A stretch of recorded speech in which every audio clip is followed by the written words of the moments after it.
Hey, what's going on, everybody? Welcome to another Mash and Drum Whiskey Wednesday night. What's in the box? That's right. We're going to find out what's in these boxes. I have a pile of boxes here that I've been waiting to dive into. Hope everyone's doing good tonight. Hope everyone is ready to go. I hope everyone is just ready to sit back, relax for a nice, relaxing, fun night. We're going to kind of crack into these boxes here tonight. There's a couple of, I think there's one or two boxes I actually got from a couple brands. So we'll see what they sent. We'll also dive into a couple of samples that I were sent that I have not been able to get into yet. Who knows? Maybe we might find a few gems in there. Maybe we might find a few duds. Who knows? We're going to open them up and see what we find. I know a lot of people said they liked the unboxing, the unboxing episodes. And coming off of last week's epic live stream, thank you guys so much for all the positive feedback on the Master's Keep tasting with David Jennings, Rarebird 101. That got a bunch of views, a ton of feedback and positivity, and just love seeing that. It was a privilege to go through all of that. Again, thank you to SLB Drinks for providing those amazing samples, and it was a really fun night. So tonight, gonna just open some boxes, see what we find. And obviously this is pretty open tonight. So if you guys have any bottles you want me to either compare, run around my whiskey room and get some other stuff to compare, we can do that too. So we'll have a lot of fun tonight. So with that said, let's check into the chat and see what we got and see who we got. JG is here. I think that is my box in the bottom left in the picture. Whiskey Cheers. Yeah, I think one of your boxes is in here. So we'll get into that one, JG. Thanks for chiming in. Randall Erickson. That's right. My partner in crime just won the Dusty Dan Invitational. That's right. The blind tasting competition who we had an evil blind tasting on Monday, but somehow Randall and I prevailed, even though we didn't really score very well. It was a very tough blind tasting brought to you by Mr. Todd Ritter. So thank you, Todd. But we had a great time. We ended up winning the belt. We got the chip. So there you go. Travis Ropes and dang, I missed getting you something special on time. Let's see. We got James Lays here. What's going on, man? Top Dog. Top Dog, I think I did get it. So we might dive into that tonight. 96 Milli Man. Nothing like good old unboxing for shoes and bourbon. I wish I had shoes to unbox, but I've been I gotta stop buying shoes and whiskey, dude. It's too much. It's such a so many. I need like 8 pairs of extra legs and feet. I can't have too many shoes. I admit it. It's a problem. Patrick Grelick is here. Cheers, Penelope. Black Walnut in the Glen. Dessert in glass. Oh, yes, that is. That stuff's really good. JC Marasijan. Hope you got the Christmas rye. Yes, I do have it. I actually have it right here. It's right here, JC. So maybe we'll start off tonight with that. Tim Cornet. Cheers, Jason. Or maybe I'll save that to Christmas. Maybe we'll see. Cheers, Jason. I'll take some of those boxes. Let's say Sandeep Chimas here. Hi, what's up, everybody in the chat? We got Steve Godfrey. Had the Rarebird 101 Russell's picks in the glass tonight. Need the M&D drops to hit soon. Getting low on Russell's picks. So Steve, ours are dropping. I think we are about 4 to 5 weeks out for our Russell's picks. So hopefully we start getting the word soon on their arrival. So we're getting close. Justin Jenkins is here. Said hi to Randall. Christian Mojica is here. When is the Grinch making his 2025 debut? December 1st. December 1st. Less than a month. This whole whiskey room will be decorated and the Grinch will be unleashed. He's been in his storage facility for quite a while. He's ready to come out and give me grief for a whole month. Puppy Luke and Ranger's here. That is an adorable picture. What's up, Puppy Luke and Ranger? Top Jimmy's here. What's going on, Toby? We got Corvette Trey. What's up, buddy? Whiskey Uncensored. What's going on, Bourbon? Got Larry 3R. What is going on? Tim Jurgensen is here. I got Minden Mill Nevada Straight Whiskey Bourbon in the Glen now. Thanks for recommendation a few weeks ago. Very nice at a good price. Yeah, Minden Mill's a really, really solid whiskey. I'm curious to try more of their stuff as we go along, for sure. David Benson is here. WV Whiskey in the house. What's going on? Josh Fritz is here. What's up, Fritzy? We got Michael J. Cheers, fellow bourbon snobs. That's right. We are all snobs. Isaac Camacho is here. What's going on, Isaac? Doug Kristoff is here. A-Brod's in the house. Who else? Let's see. Tim Romero's here. We got Stephen F. Cheers off from Freeport, Long Island, sipping on the M&J Green River SB that I scooped up a few days back. Oh, you got that already? Cool, man. Hope you're enjoying it. Cheers to Freeport. It's where I grew up. That's where my grandma lived. Let's see here. Cheat Man, Jeff Perkins is here. We got Reesmash, and a bunch more people coming in. Nathan Jurgensen, Dr. Sped is here. Paul P, Richie Z, the legend. And I think I got my first super chat of the night coming in from Matt Carter. I'm ready for this. Cheers, man. What's up, Matt? Nice to see you, buddy. Matt Carter from Old Glory Distilling. Nice to see you, man. Yeah, Matt, we gotta get you. I gotta get you on the schedule as soon as I can and get down there and do a barrel pick like immediately. Old guys, I know we cracked open Old Glory a few weeks ago on this stream, and it's the stuff that we got to try while we were at the Bardstown Blitz for the tasting night. So, I mean, the stuff coming out of there is just incredible. If you have not tried anything from Old Glory yet in Clarksville, Tennessee, please do. Here we go. Another annoying and lame review of unavailable whiskey, says Tommy D. Love you, Tommy. Tommy, I don't know what's in these. I don't know what's in these boxes. And is it unavailable to you because you're in Japan right now? Isaac Fufu, what's going on? Lance, nice to see you, man. Cheers, everyone. Great episode last week. Great job. Yeah, absolutely. All right, I gotta catch up here. JG Jason, my box has my blend to get in, American Whiskey Blend, the Advent, and the Booker. Obviously, only open the book. Oh well, yeah, obviously. I got you, man. I'm having some Old Glory now, actually, says James Lay. A couple of schmucks convinced me to get it. Very nice. Deadhead says Old Glory is seriously good. Grabbed a 7.5-year-old single barrel that rocked my socks off. Absolutely, man. Richie Z, Jason, I picked up that Booker's Reserves tequila finish today and poured. What'd you think, Richie? It's an interesting release. I don't love it, but at the same time, I didn't hate it. I just feel like you need to be like a tequila lover to, enjoy that whiskey. My buddy picked up that Penelope 13 for me today. Can't wait to open it. Local store was selling it for $165. Oh, wow. $165 for that? This thing that I reviewed today has gotten so good in the glass.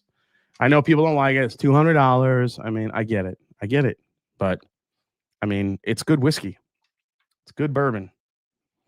It's good so far. Second ounce. Have you tried slugging down the new blend from Big Gabe Owners? Nope. Got the KC21 yesterday, so good. Got 5 mini blends lined up, hoping to narrow down that will make my blend again in debut, says Kenneth Rathburn. Oh, I love it, Kenneth. Kenneth's putting in the work. Connoisseur Cigar, Eric. Oh, what's up, buddy? He said I had the Bookers today, really liked it. Yeah, I've actually seen more positive feedback on that Bookers than negative. People are liking that Booker's Reserves. I still don't agree. I still don't agree with the fact that they did that to a Booker's. I rather seen that done to a Little Book. I feel like Booker's Reserves shouldn't be for finishes. All right, Booker's Reserves to me should be higher age, smaller batch Bookers that are a little bit more, I don't know, a little bit more higher end, a little bit more of a smaller batch, higher age blends. Don't, I'm telling you, man, if Booker No found out they were throwing tequila on his Bookers, he'd lose his shit. He would. Opened a Detling single barrel today for my birthday this weekend and loved it. It took 2 days to fully open up, says Kitsap. Kitsap, does yours taste like straight up chocolate and coffee bean? That's what they all taste like to me. I don't know if I'm wrong. What's up, Adam's here? All right. Let's get to the first box. Speaking of Bookers. What's in the box? I kind of know what's in JG's box. That's going to sound weird. Between the beaver and the box jokes, this is going to be a rough night. All right, let's open this up. So what I believe is in here, I'm not going to go into everything here, but oh crap, I opened it upside down. JG, thanks for the Tic Tacs, buddy. Okay, this is the Booker's 03. That's the one I care about. The rest of these we will put back because these are blends and all sorts of other stuff. Okay. I have a monster box from Heaven Hill that we're going to dive into here shortly as well. But I do want to try this Booker's. This is a Booker's. This is the 03, 2025 03. It is named after, hold on a second here. I got the tape on it. Excellent packing job. I see the box. Fragile. It must be Italian. That's right. Oh my God. I appreciate the great packaging, but sometimes I can't Oh, there it is. I found the end. Thank God. Okay. HA send you the buffet food, says Mark. I wish, man. That's where it all was. What the hell? There we go. Okay. Let's pour this. Is the Booker's 03 2025 worth the price of admission? Justin in the house is that if we got an advent spot, 1 ounce enough? You could do 1 ounces. You could do 1 ounce. I think that's fine for sure. Let me see here because I'm blind and I can't read this shit. Let's get the details here. All right. This is called, does that say Marty? Oh, Jerry's batch. Jerry's batch 2025-03, coming in at 7 years, 9 months, and was that 19 days old? 7 years, 9 months, and 19 days old, and coming in at a hearty 125.8 proof. So there you go. Those are the stats. Let's see what we got. Did Top Jimmy just give 10 more memberships? Damn, Top Jimmy gifting 10 more Master Drum memberships. Guys, say a big thank you to Toby if you got a membership. Thanks so much, Toby. He is pretty much the one of the most giving patrons each and every week. So thank you so much, Toby. Wait, another Beam release? I'm shocked. Kitsat Whiskey Society. Tasting notes: Snickers bar, espresso, cedar, English pipe tobacco. Yeah. Day one, the cedar is way too forward and astringent. Yeah, I could see that with Detling for sure. Mrs. EJ is here. Lily says hit the like. Thank you, Lily. Hope Lily and Bella are doing good. Somebody needs to send Jason some readers already. Yeah, I got to get some readers. Krista Nolan is here. You the man, Top Jimmy. How do we get one of those memberships? Says Krista Nolan. It's in the bottom of the video, I think, when you're watching. Like I don't know if you're watching full screen or on your TV or on your laptop, but below you could sign up for a membership. Whiskey Habit. Next book is released is rumored to be Kramer, Georgia Lane, and Newman. Those would sell like crazy if that were true. Speaking of the beaver, I don't know if you guys know this, but this is true. This is an actual true thing. Tonight is the Beaver Moon. That's right. The Beaver Moon is tonight. It's hold on a second. I thought I had this pulled up here. The Beaver Moon is the name for the full moon in November, traditionally named by Native American tribes and early colonists because it occurred during the time of year when beavers were most active in preparing for winter. At this time, trappers would set beaver traps before the swamps froze over, as beaver pelts were essential for warm winter clothing. So there you go. Tonight is the Beaver Moon. So just giving you guys some background on the beautiful. All right, dude. The topic is beaver. Yeah, and just for shits and giggles, I went to the trouble to make this the other night. So enjoy. Nice beaver. Thank you. I just had it stuffed. Everybody was referencing that scene from The Naked Gun, so I figured I'd throw that in there tonight. So if anybody says that, I'm just going to keep playing it. All right, let's get into this Booker's. Guys, cheers. Let me know what you got in your glass, and let's have a good night. Let's start. Here we go.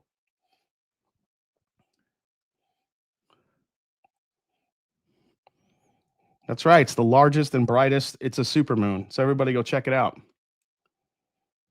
I have a 58-month Detling and a 52. The extra 6 months makes a huge difference.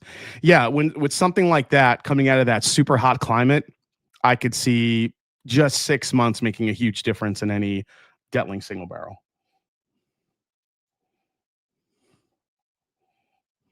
All right, so off the nose. Hey, Peter Newton just became a member. Want another country ham badly, says Jason Kobe. So do we all. Top Jimmy, it's supposed to be good luck if your beaver casts a shadow by the moonlight. I can't even believe anybody anymore. Okay, what am I getting on this? This one's interesting. You know, you guys know the first note I look for in Booker's is dark fruit, and this one is not bringing it. It's okay. It's your very typical Booker's notes. I'm not really getting. I'm actually getting like a interesting, like a bubblegum note on here, which is weird. Don't normally get bubblegum on Booker's. It's like cinnamon gum. Pretty sure Senor Pete sent you a sample of our Elkwood 18. Hope you got it today. Thick in the mouth, message from Adam Shelton. Yeah, I think we do get that.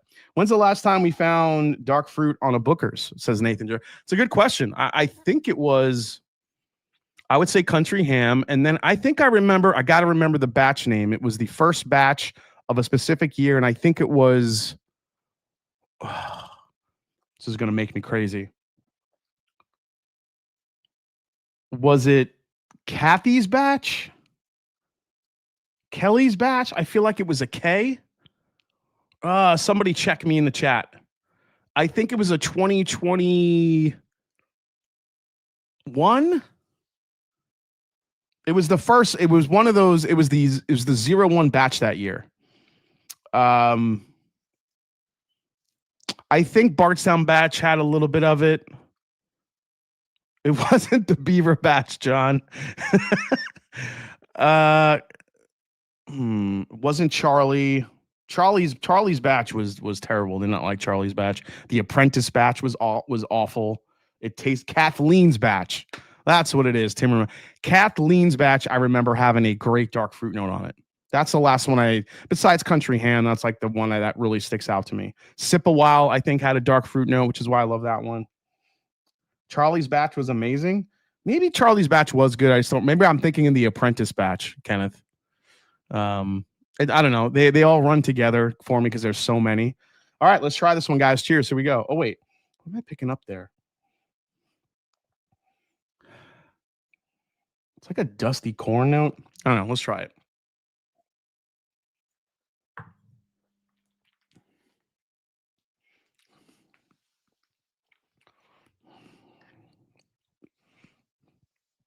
This is one of the more, man, I think it's a spicy meatball right there. This definitely comes in a little bit hot, as most Bookers do. But this is a traditional nutty caramel vanilla type of Bookers. Nothing really that would. And I feel like even though it's 7 years, there's a youthful quality to it, at least on this one for me. I mean, Kathleen's Beaver. Here we go.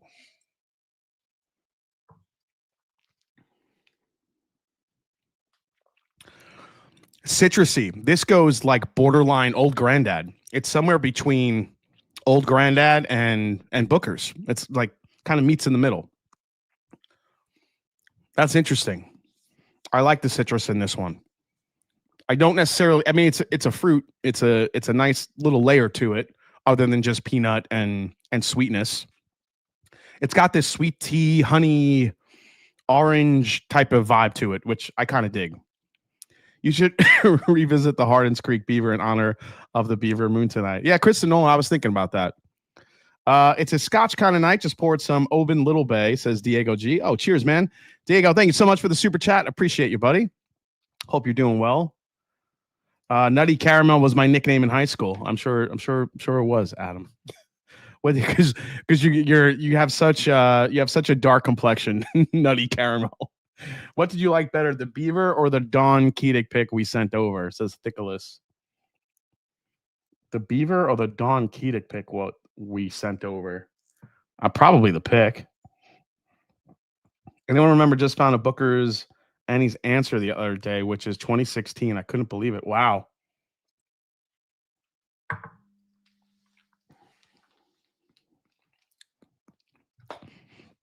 It's not that interesting. Womp womp. Swing and a miss. It's all right. Just that's not a $90, $100 bourbon. I'm sorry. I feel like I like the second batch this year over that one. I don't know. I don't know. I feel like Jim Beam just kind of takes some barrels, throws them together, and makes them the next Booker's batch. I don't really think they're aiming for a profile. I think if that profile does come out that we all love, I think it's more of it's a happy accident rather than something that's intentional.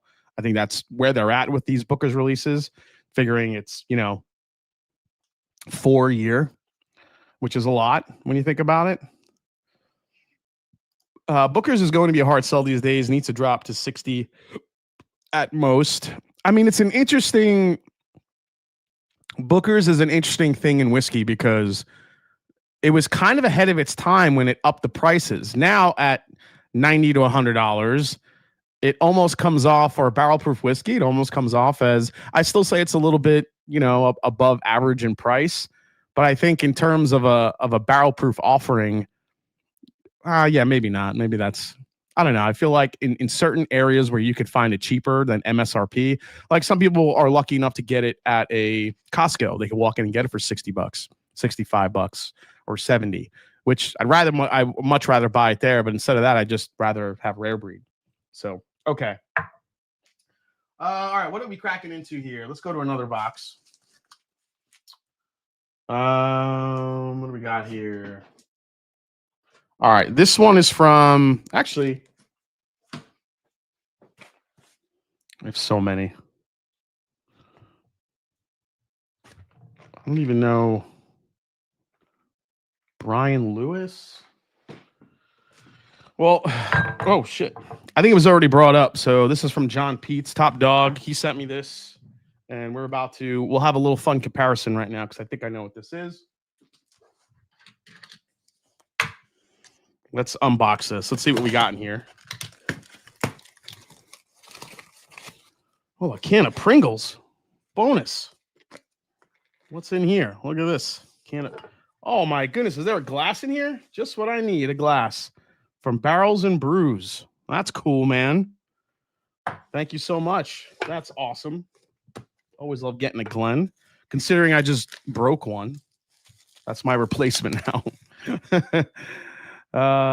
Feels like 3/4 of the whiskey being released as another Beam LE. Yeah, totally. Go back to Brian, Stashes and Snacks. We're going to get there. Look at this. This one comes with a towel. Comes with a protective casing. All right, let's see what this is. So this is the Elkwood Reserve, 18-year, 126 proof. So this is another Barton single barrel that was selected by their group. And I'm going to compare it. I mean, shit, I'll use that glass. I'm going to compare it to the other one that I have here. This is the If You're Not First, You're Last from the Reserve Syndicate. I don't know why I just tried to throw a Southern accent in there. That's not going to work. I think I saw, because the sticker is a picture of Ricky Bobby. So I saw the picture of Ricky Bobby and I'm like, I'm going to throw a Southern accent on there. That's not going to work. Not from this Italian. I thought he sent you Pringles for a snack. Blonde moment, says Krista Nolan. I don't know, but that's kind of a good test case. Like that little Pringles can is a perfect vessel for sending out Glen cans, I guess. Perfect size. All right, so this is 126 proof. Elkwood Reserve. I'm telling you, man, these Barton barrels are everywhere. Have you guys in the chat? Have you guys found any of these laying around, either done through Short Barrel, done through the Blendery, done through Elkwood? Have you guys found any in your area? What have you picked up? Have you been impressed? Have you been not impressed? Has anyone gotten a chance to do a pick besides Adam and Top Dog? Let's see. What do I do with my hands? So good. I've tried a few of these Bard 18 years. Really good. I prefer Calumet 18. Really, Nathan? Okay. Man, he's a big... have you had the Elkwood 15 Buffalo Turkey? Yeah, ridiculous. I've had a couple of those being picks. Ernest Peacock in the house. Jason, the Reserve's finishing barrels were used to age El Tesoro Limited, but originally came from the Booker's 30th release. Both brands are under Beam Suntory. It's okay to like it. No, I totally remember that. Ernest Peacock, thank you so much for the $10 super chat. I did. I liked it. I don't know. I just felt like Like, is this a good amount of agave that people are tasting in this, or is it not enough? I felt like it was enough. I felt like I tasted it, so I feel like if you're a whiskey, or I should say a tequila fan, you would probably like it. Barton 18 over Buffalo Turkey. I would have to agree with that, just because out of the Barton 18s that I've tried, I'm not going to say I love them all, but I think they're more consistent than the Buffalo Turkey barrels that have been out there. There have been some really bad Buffalo Turkey barrels out there that I've tasted. But I feel like the Barton 18s that I've tasted have been more consistent. A lot less that I've disliked versus liked. So, okay. Oh, man. Well, that smells fantastic. Versus this one. All right. So, interestingly enough, the Ricky Bobby one, Buffalo Turkey has tons of different ages too. Yeah, I mean, not tons. They started at kind of 15, and then people were sitting on them at 16, 17, 18. I don't think we've seen an 18, actually. I don't know if someone has an 18 coming out, but 17 has been the highest I've seen. We did see them at Bardstown Bourbon Company was using Buffalo Turkey when it was 13 or 14 years old. So we have seen it in other blends before. So all that turkey stuff that's been in the Bardstown blends was Buffalo Turkey, interestingly enough.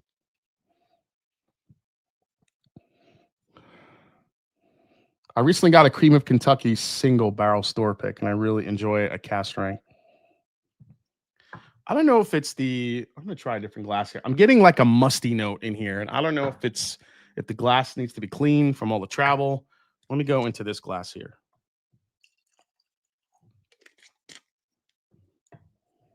Oh, yeah, that's better. Yeah. That's the chance you take when you throw it in a glass that was just in shipping.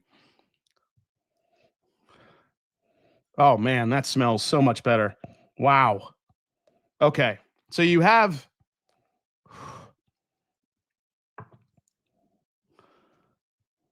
the Sealbox 15 Buffalo Turkey that was blended, not single barrel, wasn't great, says Ridiculous. Jason, have you tried the Ampersand Optimist? It's a 15-year Buffalo Turkey with Tokai. I've been hearing great things and wondering if you had a chance to try it. Have not tried that one. It's the smell of the chip. Yeah, it might be the chips, Top Dog, for sure. Sour cream.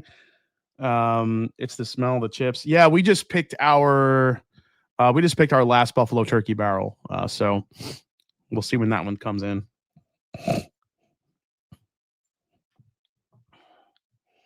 All right, so this Elkwood is it's definitely a sweeter profile. This one brings you that deep, rich cherry that I think Barton is known for, especially at a higher age. This is where it just gets into like this ooey gooey, like brown sugar, leather, tobacco. Like you definitely can feel the age on this, which I really dig. Let me try this one. Cheers.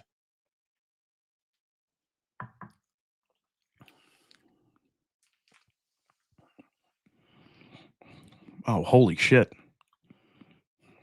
There is some dark fruit on the palate. Not really getting it on the nose, but on the palate. Dude, this is like, I hate to say it, but that's Russell's 15-ish in a weird way. Like I get all this like barrel char, tobacco, this really big punch of sweetness. The dark fruit is there, but I think it's more I think it leans more heavy into the age and into the to that tobacco note that's in there.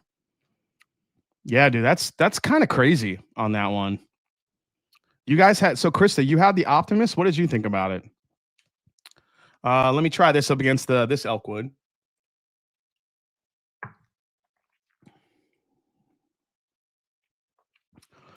This is the one that's kind of Calumet 18-ish, where you get into the dark flavors, but there's a very bright vanilla and almost medicinal cherry note that reminds me of Calumet 18.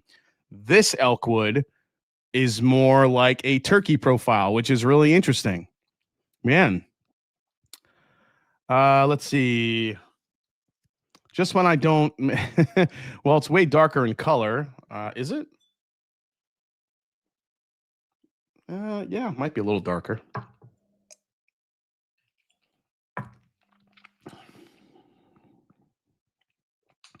That's really good.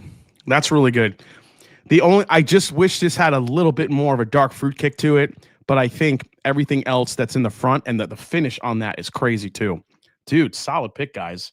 That's really, really good. Yeah. And you know, I said like how consistent some of these were. These two are actually pretty far apart, which is interesting. That's probably why I liked it so much, because I love turkey. What's up, Jason? Says Christine Mungia. What's up, Jason? We got stacked 25B in SoCal today. I haven't seen the 25A yet. Also, what barrel proof already popped up over here too, with two different proofs for the same batch? Weird. That's weird. I'm actually finally getting a 25A of Stag soon. So try blending them, says Chris Lindahl. Okay. We are real proud of it. Yeah, you should be. This is really good. Need a bottle? I know a guy. Yeah, Adam, I'd grab a bottle of this. I'm just going to pour a little bit into here. I just want to see. I don't think it needs a lot. Look at me. I'm a blender now. I don't think it needs a lot. I just think it needs a touch of the dark fruit in here to kind of. Oh, yeah.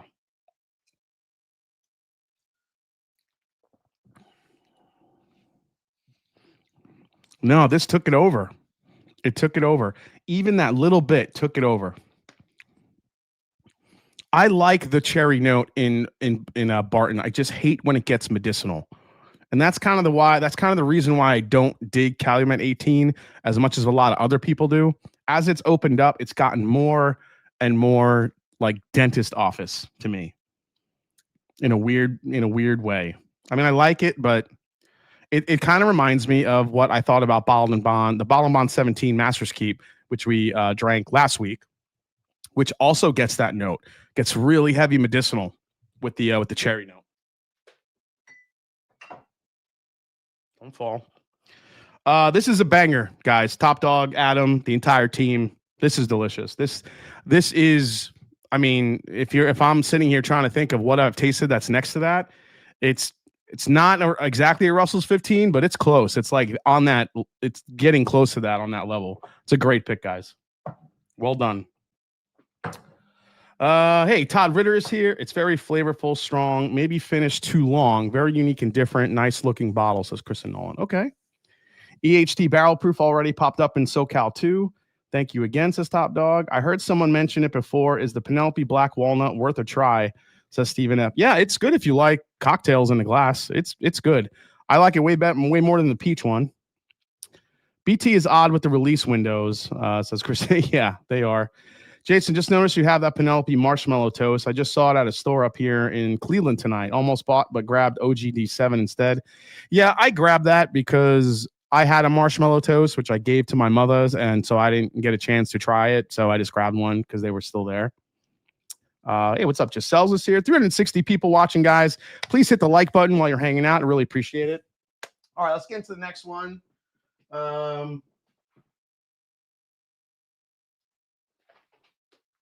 Brian Lewis. So here's the thing. I get sent stuff all the time, and there's most of the time I know people's names, but most of the time I'm trying to guess who these people are off of their YouTube, their Instagram handle. So it's like Brian Lewis. Okay.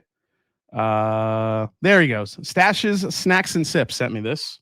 So let's see. I think I remember what he sent me, but let's get into it. Thank you so much for sending this along, Brian. Let's see what we got. More Tic Tacs. I think you guys are telling me something. You can't smell my breath, but you're telling me that, Jason, you got to take care of that shit. Oh, wait, there's a mystery bottle key. What? All right. Oh, we got 3 bottles. Oh, this is fun. Okay. All right. So we're going to go through these, and then we're going to open up one of the boxes from the brands here in a second. Okay. Let's see what we got here. I think I remember what you sent. So I'm excited to try it that is what I think it is. Okay. So these are, well, I don't know what the mystery bottle is yet. That should be fun. Is this the mystery? That's the mystery bottle. Perfect. The TikToks are sending, so when someone shakes it, they hear the TikToks. They don't assume it's liquid. Keith, I know what it is for. I always tell people, if you're gonna send a noisemaker, send Reese's Pieces. That's my shit. Send me the Reese's Pieces. Reese's Pieces, please.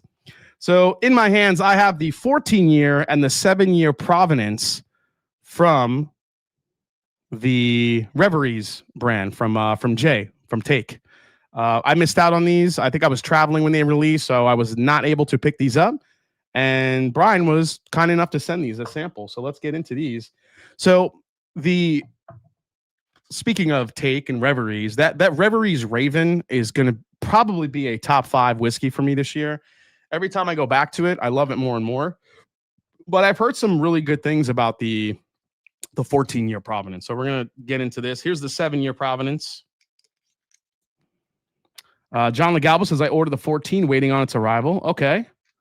Love the 14-year Providence. The Reese's Oreos were great. The Oreo Reese's were ass. Yeah, Aaron, see, I would agree with that. Oh, man. Tons of red fruit and vanilla. Okay, let's get into this. I'm excited to try these. Jay, if you're watching, man, I can't wait. We were there not that long ago. Mash and Journey Whiskey Club. Actually, there's a couple people that were part of the pick that were in the chat. Got a whole tour of the place, and it was beautiful. Got to pick 3 amazing barrels. I cannot wait for them to reach the group. I think they're getting bottled this week, so we probably should have them sooner than later. So let's get into the 7-year. 7 years already pretty fruity. Providence 14 is a shared pour still, Jason, if you want it. Is it really? I thought I just went there and it was sold out. Wow. Okay. Reese's do come in a 25-pound box, just saying. I tell you, man, when I see the giant Reese's Pieces, the big tub at Costco, it's hard to say no to that. Oh, they restocked the 14. All right, well, if this is as good as people are saying it is tonight, I'm going to get one. I'm going to have to beat the chat to it if I love it that much. All right, so this is fruit forward. I believe these 7 years are Bardstown Bourbon Company distillate, if I remember correctly. So it's pretty citrusy. I'm almost getting like an orange lemon. Lots of vanilla. Yeah, a little baking spice there. Oh, it was the second batch of 14. Did not know that. Okay. Oh, the 14 is a Buffalo Turkey blend. Okay. So is that what this is? Is the first 14 Providence a Buffalo Turkey blend? Is that what I should expect?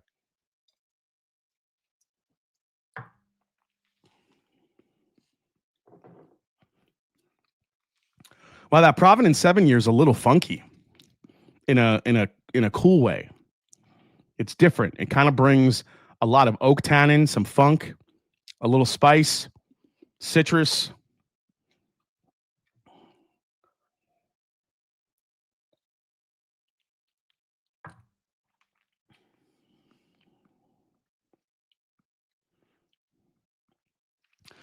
I don't know. See that Providence 7 year, it's got a little bit of that cardboard bitter note that turns me off. I don't know why my palate is so sensitive to it. It drives me nuts. Every time I taste it, it just throws me off a bit. I'm not sure where that comes from. It's not like I chewed wet cardboard as a kid. I'm not sure where it comes from. Providence 14. Anyone had the Reveries 14-year barrel? No clock stops for me.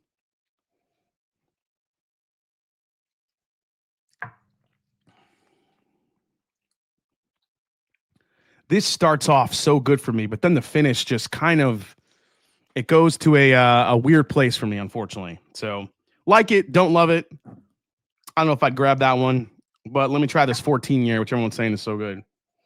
Oh shit, the nose on this. Yeah, that smells really, really good. I definitely get the bitterness, and I'm glad my palate isn't broken, says Stashes, Snacks, and Sips. Yeah, it's got a weird bitter finish on it. But I could see why Jay would like that, because when you're talking about Armagnacs and cognacs and a lot of the different stuff that he has, he likes that funk. So that's probably why he was drawn to that barrel or that blend. Oh man, this is sweet.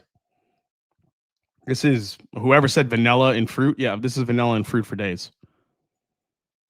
260 for the 14 years, a bit wild. Yeah, I mean, it's that age though, man. You got to understand somebody that now has been on the sourcing side with my drum key label. So those casks were really expensive to get a buffalo turkey, the Barton 18s. So that's why you're seeing these prices pretty high.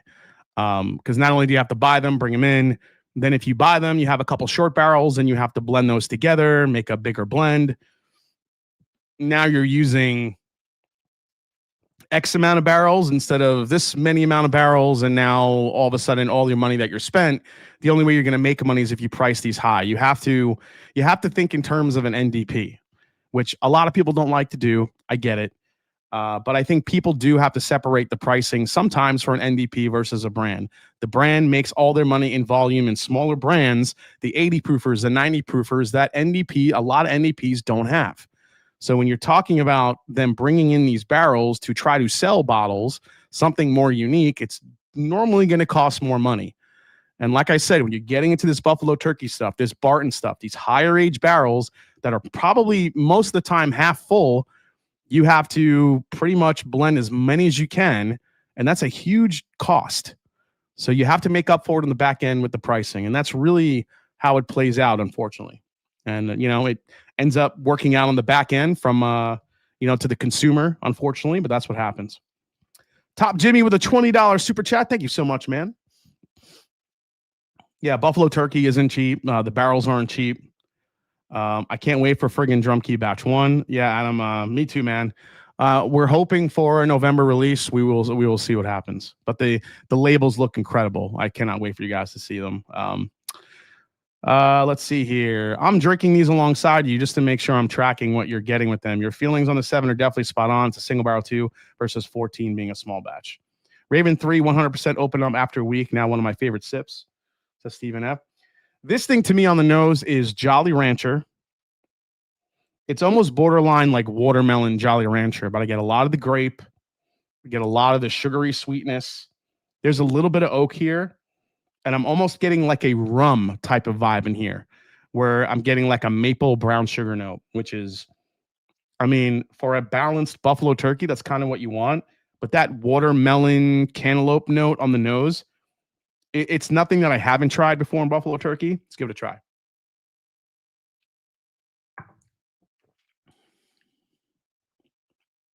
Wow. It's so much the same on the back of the palate.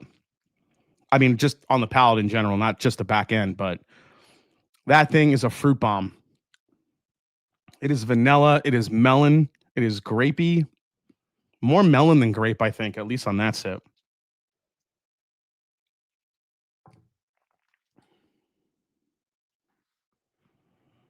All right, second sip, the melon kind of took a back seat. Now the fruit's getting a little bit more along the line of what I like to find in buffalo turkey, which is your grape, your berry, maybe like a strawberry, maybe like a strawberry Pop-Tart type of thing, all mixed and intertwined. What's interesting about this too is that the finish, you really don't feel it here. I don't know what's the proof of the Providence 14. Anybody know what the proof is? It's not written here. I think all the flavor kind of sticks in the back of the throat, but it does not really make its way down into here, which I kind of dig. I like when it just sits and it just, you get that Pop Rocks effect in your palate. You can definitely taste the age on the 14 too versus the 7. Oh yeah, for sure. Stash. Totally get that. 121, 122. Oh yeah, it's 122.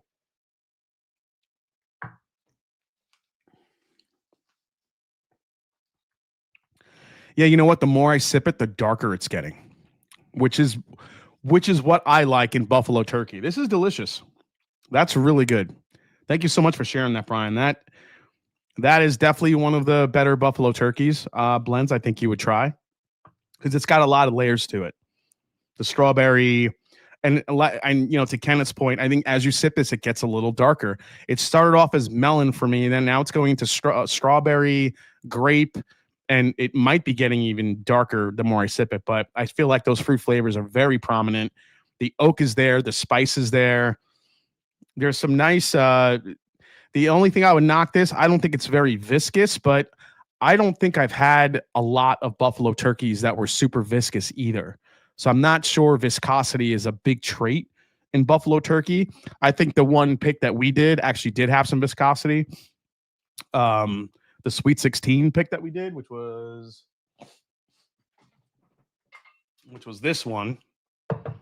Actually, let me pour this.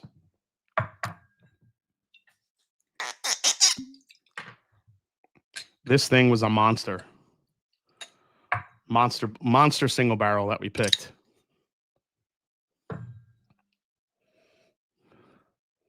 Oh, holy crap.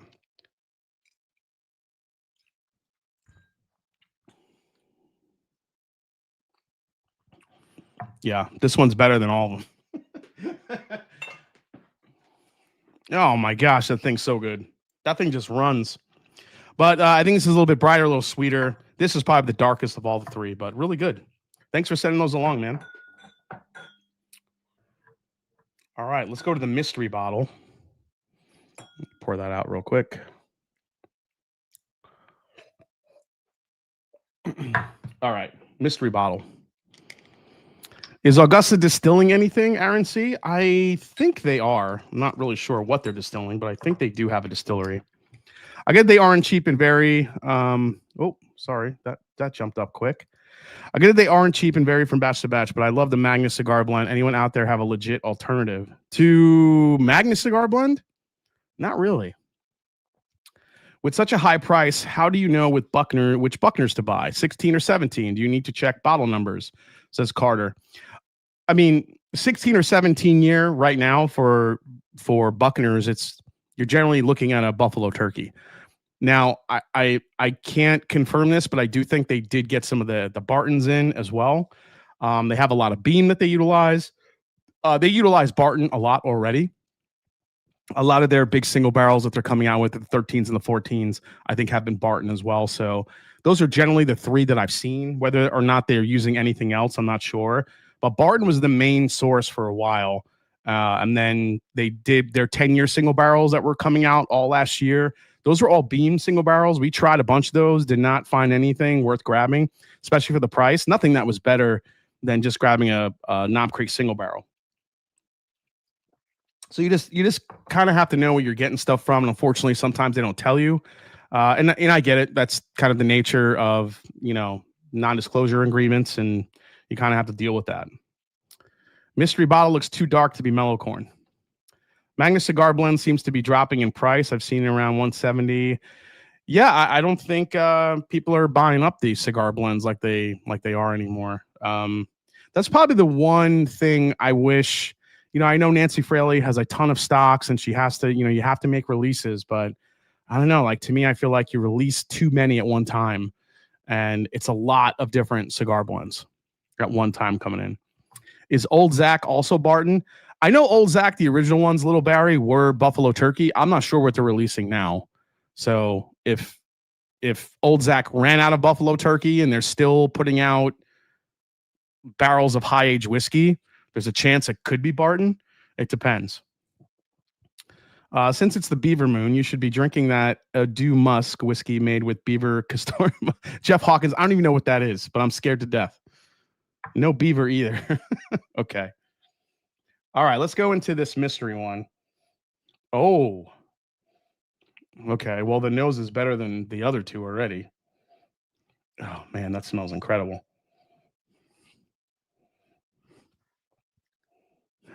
All right, so is there something specific you want me to guess in this? I'm not. What are you thinking here? Google it or watch the SLB video they did. Ridiculous. Bro, this is going to flip your lid? Okay. Too many choices and too much for each of them for people to gobble up as many as they had been. Budgets are tight. Yeah. That's the other thing with the way the economy is and the way that, the government shut down. All this stuff is affecting a lot of people. And I think that, I don't know, I feel like whiskey producers should read the tea leaves a little bit. I know it's not it's not that easy just to drop a price, 20, 30 bucks. Every dollar matters. I get it, but it's tough, man. All these different whiskeys coming out that are, I feel like $200 is pretty much like the standard for a higher age whiskey. $200 seems to be the going rate. There are obviously exceptions to that. I'm mainly talking about from the bigger brands, but you know, feel free to take a guess on what you think it is, what note you get with it. Just wanted to send something I didn't think you had. Okay. I like that. Credit to Corvette Trey for 10 Master and Drum memberships. Oh, did I miss that? He gifted it? Oh, he did. Corvette Trey gifted 10 Master and Drum memberships. Thank you so much, Corvette Trey. You are the man. Corvette, thank you so much for doing that. I hope you and the wife are doing good, man. Driving your Corvettes. Love it. Loved hanging out with you at the Blitz, by the way. So thank you for doing that for the chat. Appreciate that, man. You guys are the best. Okay, let me go back. All right. Beaver Nuggets. This year's Garrison Brothers Cowboy Bourbon is coming soon. It's going to be 146.4 proof. Giddy up. Yep. All right, let me just try this one.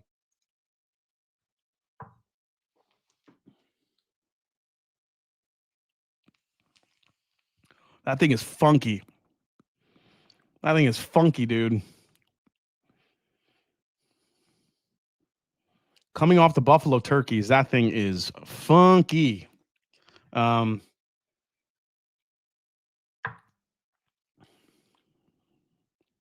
right, not so much funky on the second sip. I think coming off the Buffalo Turkeys, that thing was funky. There is a very there's a leathery yet dusty basement quality to that whiskey. I'm not quite sure if I can. Hold on.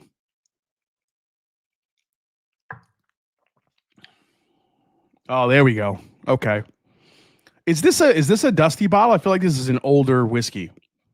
Meaning like from a, something from earlier in the, I don't know, like a 80s or 90s type of bottle. It has like that dusty quality to it. And if it's a modern whiskey, that's going to be even cooler if that's the case.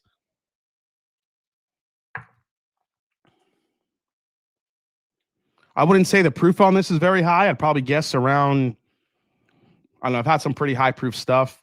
I probably would guess 100 off the bat, but it could be a little higher than that. Maybe like in the 1 teens. Yeah, I don't think it's a dusty the more I taste it because it's a pretty elegant spirit. I like the palate, like the caramel that it has. There's a little bit of a bitter chocolate note on the mid palate, which I really dig. Jason, if you had to pick one, Wild Turkey Beacon or Penelope Founders. Oh, dude, Beacon. John, it's not even close. Beacon all day long. It seems like time and effort cost for an NDP who is basically selfishing single barrels to get distribution is a tough business model to make work. It is. It can be, for sure. That's why NDPs have to do certain things to make their whiskey stand out. But at the same time, when you have a 15, 16, 17, 18-year-old whiskey, those generally tend to sell themselves. And God forbid it's a hazmat, that thing will be marketed like crazy because I feel like that's the one attribute people look for now. Are the hazmats. Jason, High Proof has the Watershed 3 for 2020 if you still want one, says Reese Mash. Yeah, I would have to try before I buy on that one. Does Beacon edge out CNE? Stay tuned Friday for a double base of Beacon versus CNE. You'll find out. So you were pretty spot on the proof? Okay.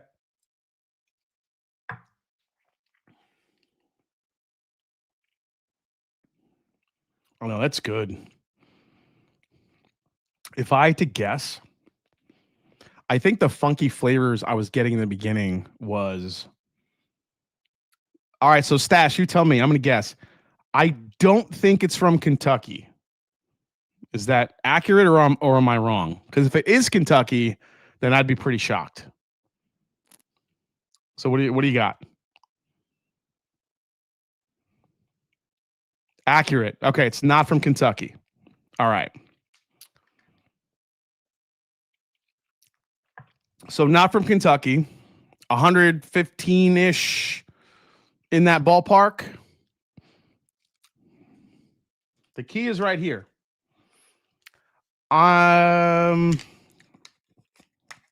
It's 110 proof. Okay. What would you pick? Beacon or King of Kentucky 17 year? Oh my God, Jerry. Probably King of Kentucky. They're always so good.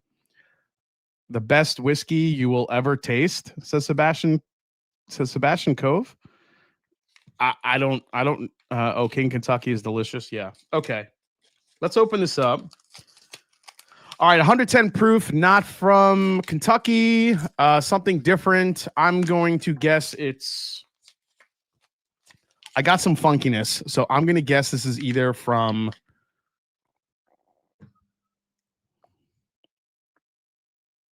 Yeah, the nose is incredible, Nicholas. It is very sweet, but there is it's a funky, like a fermented fruit note that's on it. That is really interesting. This could be, man, one more sip here before I guess.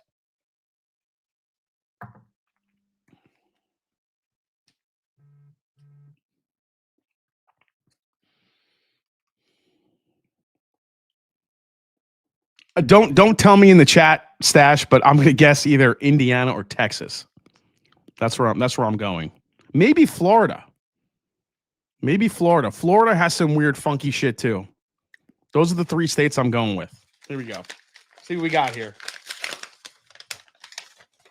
This is, holy shit, really? No way.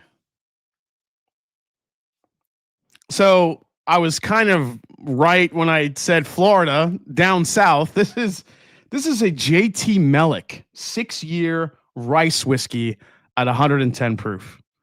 This is a JT Meleck. We did a pick with them last year, the year before. Phenomenal pick. That's probably the darkest JT Meleck I've ever tried. That thing's crazy. Oh my God. Dude, yeah, you flipped my lid on that. For sure, dude. That's so good. Yeah, Louisiana. I said maybe Florida because Florida has some funky shit, but Louisiana, would have never guessed that's a rice whiskey. Never guessed that's a rice whiskey. It's fruity. It's sweet. It actually has a nice little spice to it. That's crazy. By the way, rice whiskeys are evil in blind tastings. People throw rice whiskeys in blind tastings like this guy did, like Brian did, and this is what happens. Your mind's like, oh, Indiana, and then all of a sudden he's like, guess what? It's a rice whiskey, dude. Oh my gosh. It does. It tastes like a dusty, older whiskey. You would never think in a million years that would be a rice whiskey. That's crazy. Really? That's one of the coolest samples I've had in a while, dude. Good job. I still have some left. I'm going to enjoy the shit out of that. That's good. Okay.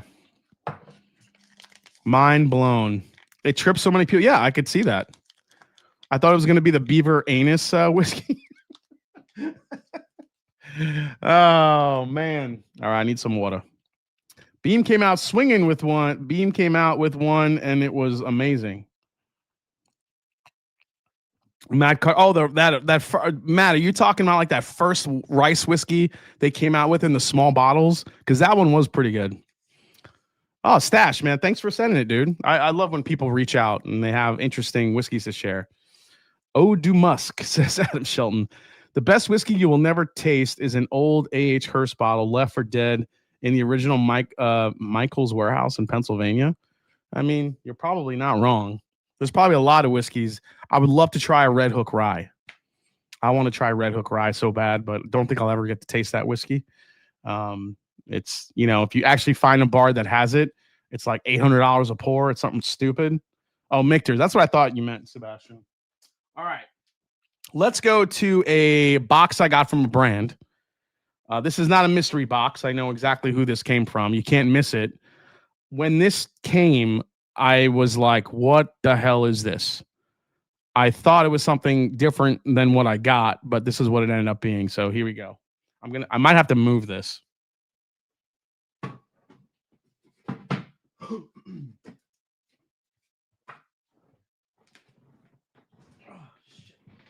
heavy.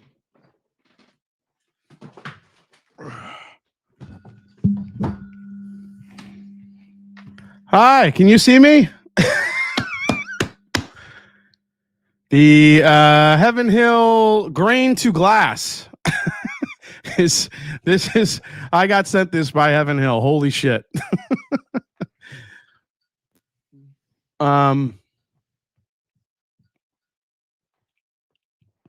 Jason was just about to ask if you've had Mr. Sam and Red Hook. I've had Mr. Sam before. Mr. Sam's pretty good. My God, I thought the whole set.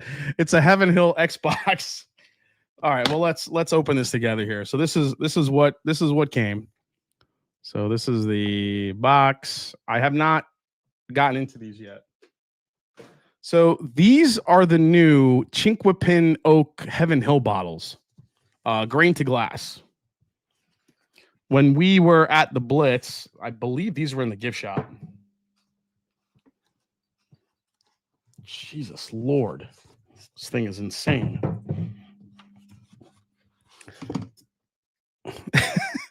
No, Kevin O'Malley, is the box that big or are you really small? No, the box is that big, dude. I mean, I'm not a big person, but this box is huge.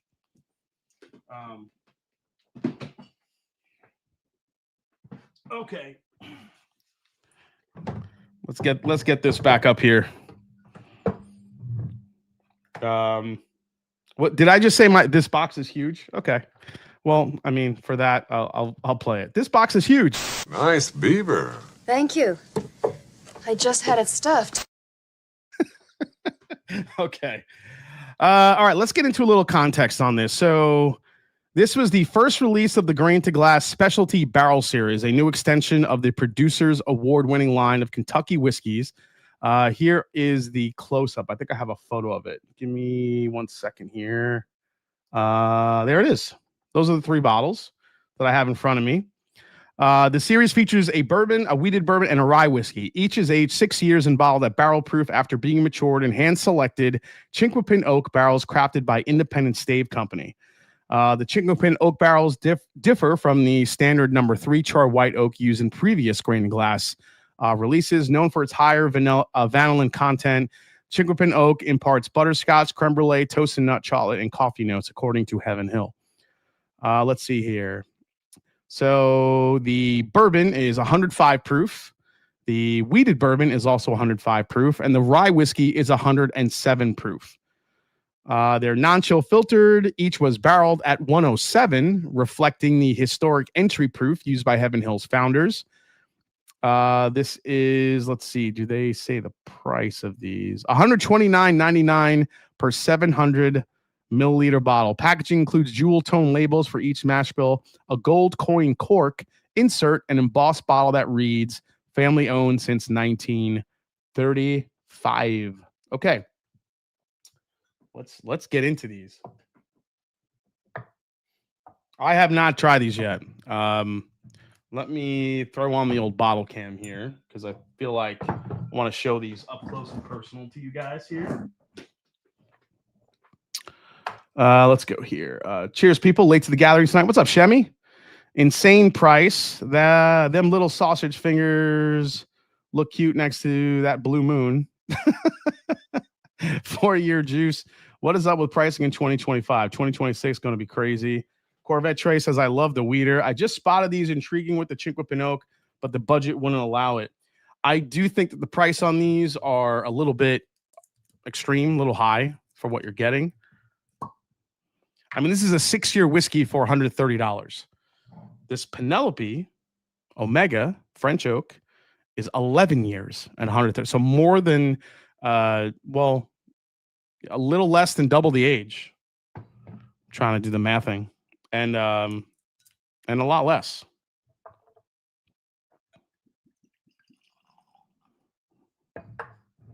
Well, I mean, no, it's about the same price. Not less. About the same price. All right, that's the weeder. Let me fire up the bottle cam here. Is that on? Is that working? Not yet. What's happening here? Is this on? Oh, there it goes. Okay. Now we're cooking. Is that working? No, not yet. There it is. Okay. There's the grain of glass.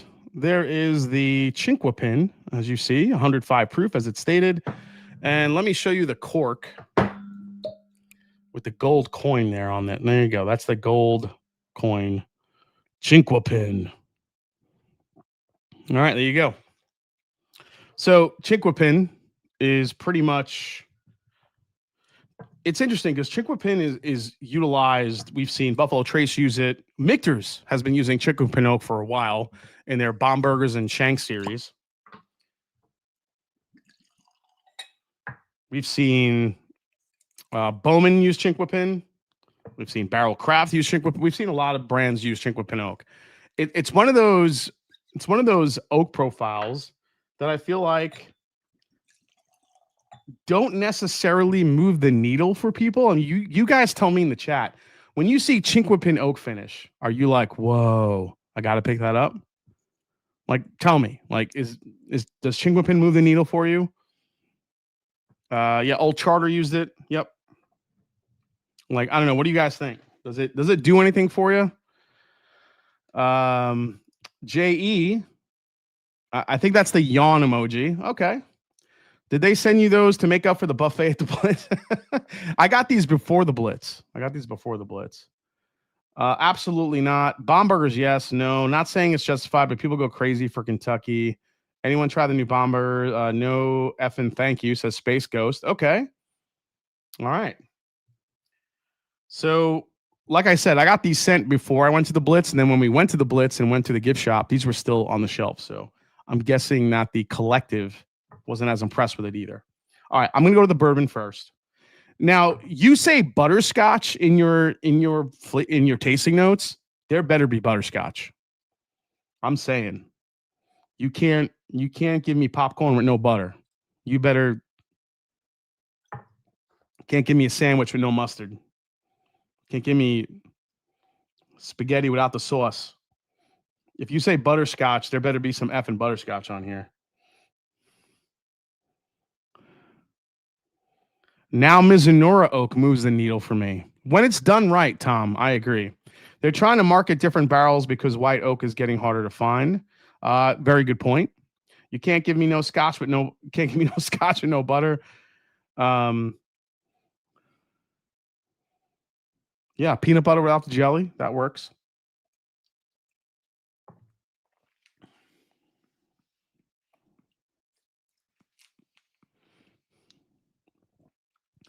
I could see the butter that they're getting, not really so much butterscotch. This thing is like borderline Amburana. I'm getting so much cinnamon on that. And this is just a straight up bourbon. 105 proof.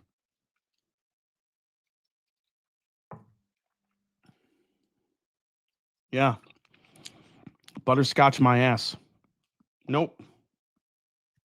That thing tastes like Amburana. No, thank you. Where's the water? Holy, what the hell?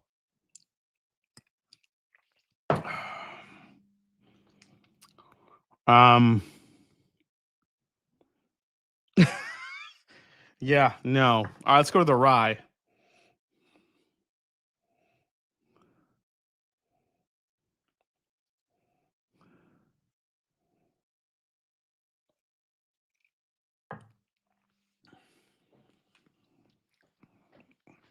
The rye is not bad. The rye is less astringent. I can get the chocolate in the rye. I could get down to chocolate in the rye whiskey. I could taste that. Butterscotch, no. The rye has some good spice. It's a Kentucky rye, not a 95.5 mash bill, but it's got a good enough amount of rye in there, right? Which I think it makes a difference, gives you that spice palette. Jason, on Mizunara oak, sandalwood is often said as a note. What exactly is that? A salty oak note? Sandalwood is kind of a musky note. It's an earthy tone that sandalwood kind of gives off. It's musky, it's earthy. It's almost, what's the word here? Yeah, I think musky is kind of the word. You see sandalwood using a lot of like scented candles and stuff like that. So it's got this earthy, almost spicy quality that you get from sandalwood, which I think Mizunora gives to the whiskey. What is your favorite note to get on a bourbon? Says D Hall. Definitely butterscotch. If it's not butterscotch, it's a very, very, very dark fruit. Love to get like blackberry in a bourbon. It's probably my second favorite besides butterscotch.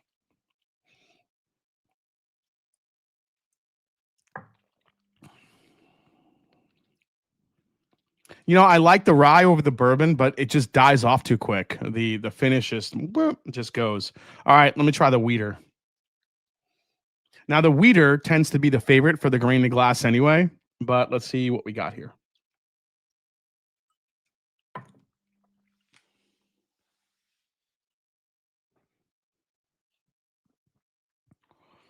Oh, the wheater's not bad.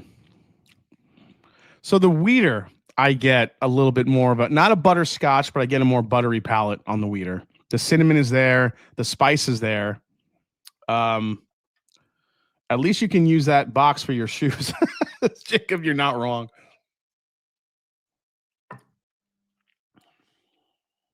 Yeah, the wheater is my favorite. The rye is second, and the bourbon is dead last. I do not crazy about that bourbon. The wheater is good. The wheater actually has a nice balance. You know, interestingly enough, the wheater actually carries more of a spice in the finish than the rye and the bourbon do. And you know, wheaters inherently don't always do that, but I do like the fact that this wheater does. I think the Chinquapin Oak comes through more in the wheated bourbon than it does in the other two, and I do think it actually complements it a little bit better. So I'm not saying you should spend the money on these. I still think these are overpriced for what they are. But if you're gonna spend the money to get one of these, get the wheater. That would be my recommendation. Yeah, the wheater every year. Yeah, Nathan, I agree. I don't know where Heaven Hill's going with this line. I I appreciate the grain to glass thing, using different mash bills. That stuff's pretty cool. But stop charging everybody $140 for a 6-year whiskey. It's not gonna fly in this time right now. You can't do it. If you're gonna release these at $130, you sure as shit better release these at cast strength. Uh, I'm saying. All right.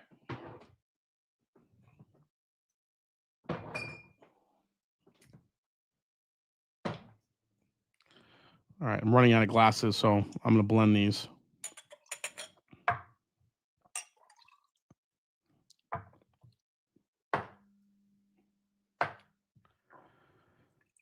$10 per year sounds about right, says Corvette Trey. Yeah, it should be a $60 whiskey. $70, not $130. Yeah, the cost makes 0 cent. Like I don't.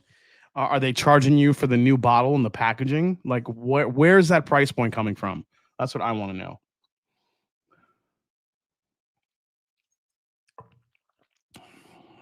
Oh, that's so bad. Nobody wants to drink that. Don't blend them. Oh God, it's terrible.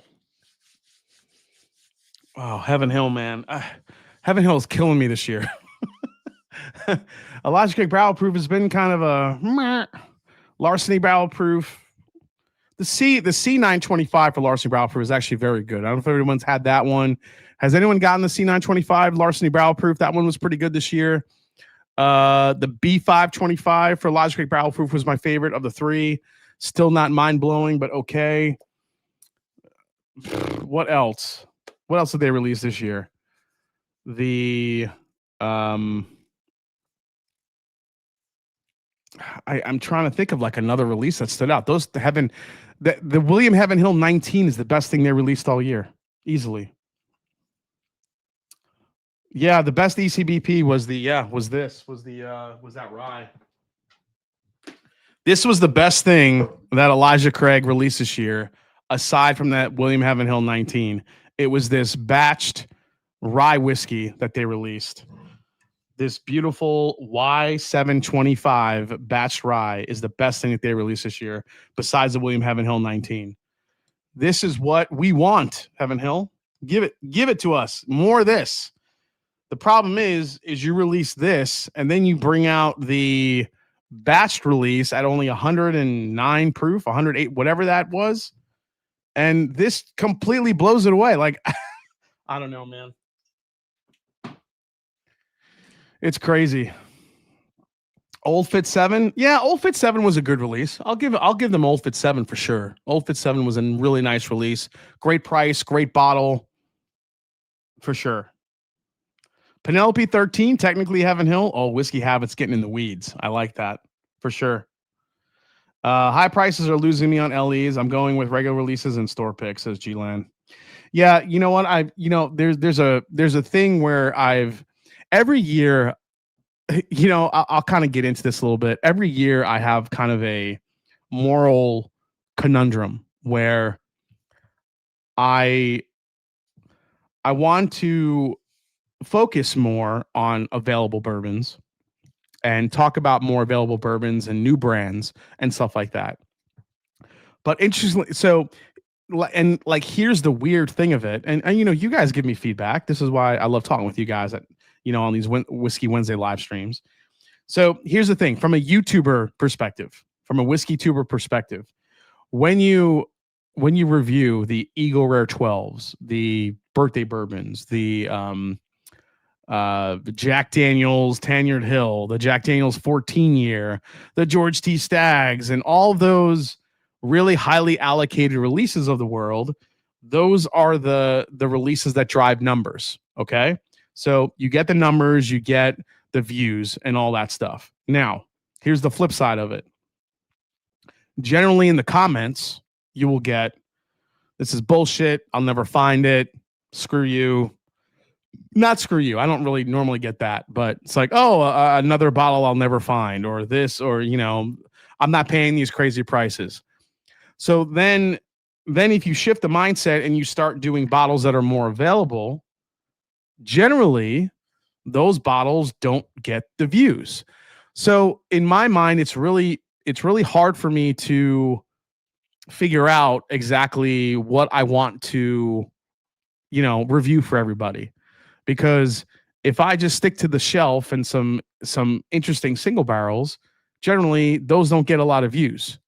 But if I do a super allocated high-end whiskey, that will get all the views, but people in the comments will get pissed. So it's like, which direction do you go? You know what I mean? Yeah, must be nice, Andy Smith. That's what I get. Must be nice. So I don't know. It's one of those things that I just don't bring back what's on the shelf Wednesday. Yeah, Shemi, the reason why I kind of stopped doing that because they just weren't getting the views that I wanted. Those were getting like maybe 3,000 views, 4,000. They just weren't doing, unless it was a new bottle that was what's on the shelf. Like if I pulled off like an old granddad bottled and bond, like nobody cares about that. So it's one of those weird conundrums that I'm always in. I feel like for me, what I wanted to start doing more and more is what we did a few weeks ago, where we focus on new brands that should be getting more attention. So that's kind of where my my attention is going. Like Old Glory, we've talked about, Minden Mill and stuff like that, like brands that people should be paying attention to. Yeah, the market's driven by FOMO. And I think in a way, a lot of whiskey tubers are driven like that. I'm not doing the bourbon hunting thing. That's not my thing. I can't. Drink what you enjoy and you're curious about and do what's best for the channel. You do a great job. No, thanks, Jay. Yeah, I appreciate that. I'm just trying to, I want to be able to do a good mix. I need to do more double bass episodes. Those are the most fun for me. But it sucks because switch off each video or do multiple bottles in video.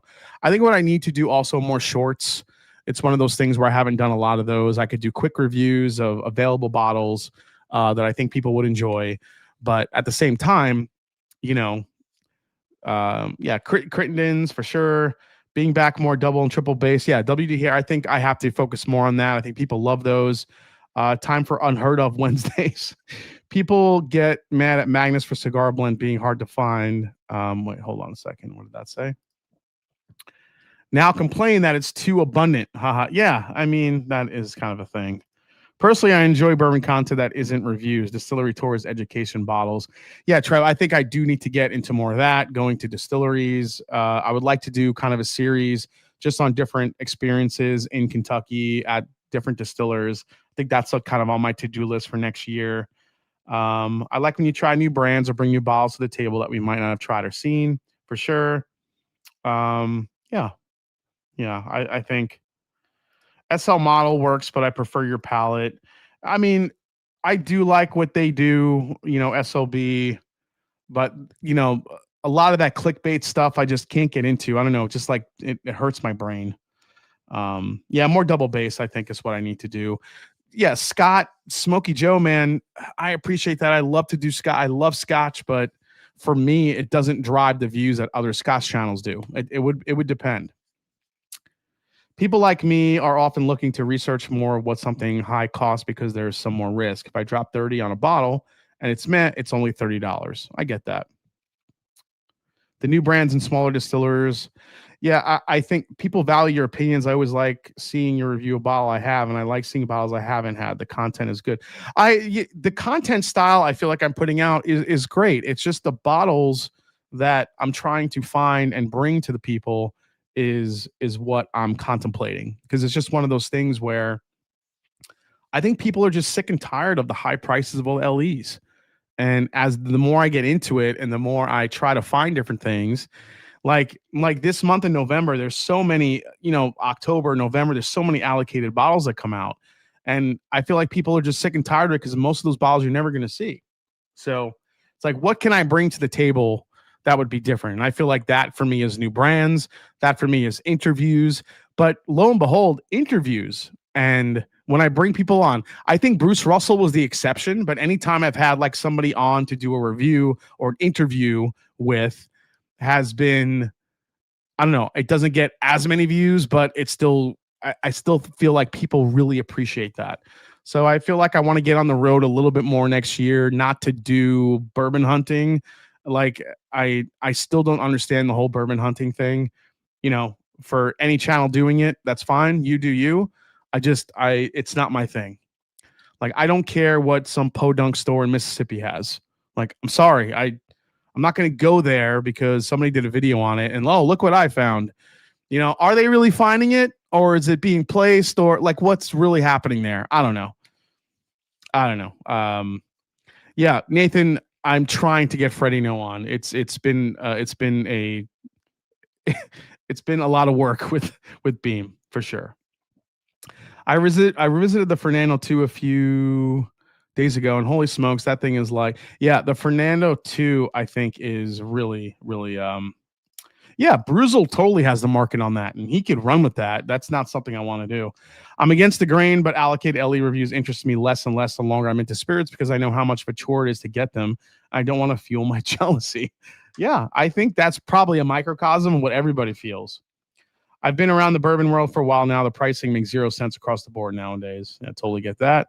Can't satisfy everyone. Honest reviews are what people will gravitate to, just like this G to G. It sucks. It speaks your truth. I love the honesty. Yeah. I think no matter what I do, I'm always going to be honest. And I think that's why people continue to watch my channel. So I'm never going to get out of that. Yeah, the Cedar Ridge interview. Yeah, I think interviews. I think I love the LE reviews. I hate bourbon hunters. All they do is hoard, and it drives me up the market. How many Wellers does Bruzel need? The streams with the likes of Bruce Russell or other distillery persons are always great. Yeah, I think it's just one of those things where I need to focus more on that and bring more education. That's the foundation of my channel is education, and I always felt like I need to do more of that. So I feel like next year I want to work on getting to more distilleries, going to an Old Glory, going to Minden Mill, and actually talking to the distillers and giving you a tour behind the scenes. I think that's where the next evolution of the channel is going to come from. All right, next box. Here we go. What do we got here? What's this one? Actually, I had this one already pegged out. This is from Everett Jarvis. I think he sent me this a while back. See what we got here.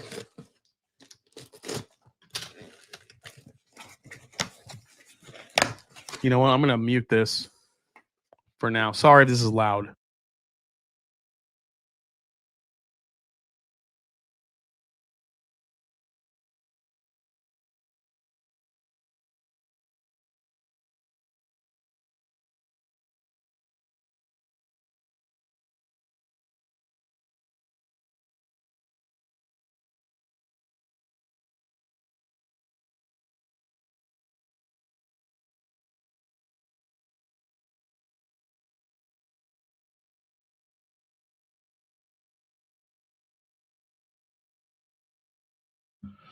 All right, and we're back.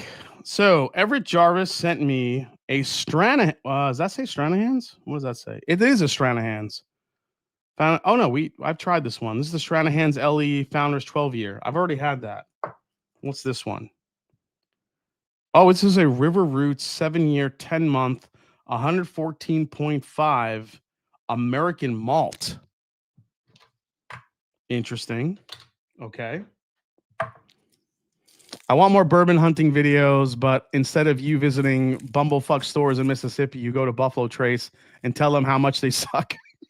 Says Joe Waniger. Okay, I could do that. All right, so a River Roots American single malt pick. Interesting. Yeah, the Stranahan's Founders 12 year is amazing. It's probably that's probably going to be my surprise whiskey of the year. And who knows, it might make the actual whiskey of the year in the rankings. Who knows? EJ.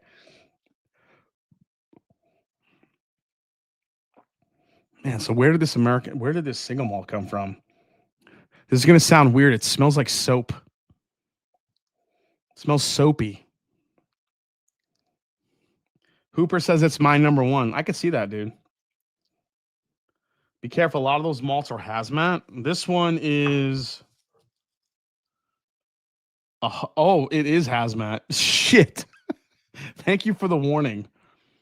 7 years, 10 months, 145 proof. What in the hell? Cheers, Jason, the Master and Drum. My friend and I are getting into the sample pack of your picks you sent me months ago. First two pours are Sagamore Trifecta and Old Forest Single Bar One. Oh, cool, John Cloud. Enjoy, man. Yeah, Josh, I like that idea.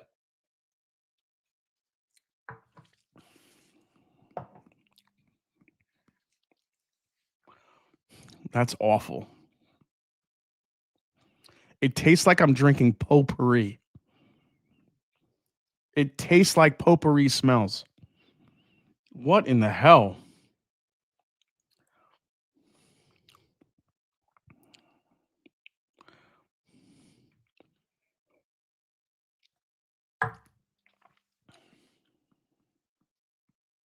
Oh, God, that is so god-awful. Oh, God.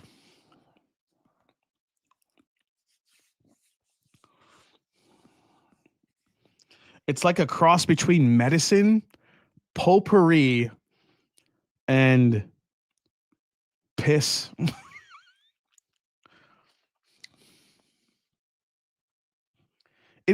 That must be the most insanely floral American single malt I've ever had.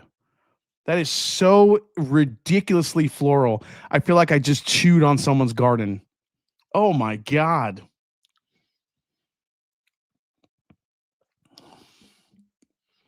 I think I like Malort better than that. Oh God, that's so weird. It's like lavender and rose, and it tastes like I'm chewing on a greenhouse. What the hell is that? No, thank you. Thanks, but no thanks, Everett Jarvis. Dude, how am I going to get that out of my palate? Jesus Lord. Yeah, I think it's a malt whiskey, not a single malt. But it's so ridiculously floral. That thing is terrible. So that was a River Roots, I think, barrel pick. That's a hazmat. And listen, obviously somebody picked that. They liked it. They thought that was like a good profile. That is not for me. That is not for me. But it doesn't mean that someone else doesn't like it. But that is not, that is, when I'm thinking of American single malt, I want Cedar Ridge. I want Westward. I want those types of single malts. I do not want that. That is some shit. Oh, God. Ugh. How am I going to get that out of my face? Oh, my God. That's terrible. What do we got here? All right, we got a bigger box here from Robert Shea. Robert Shea, I don't know if you're watching, but I hope this box is better than the last one. Sorry, hold on.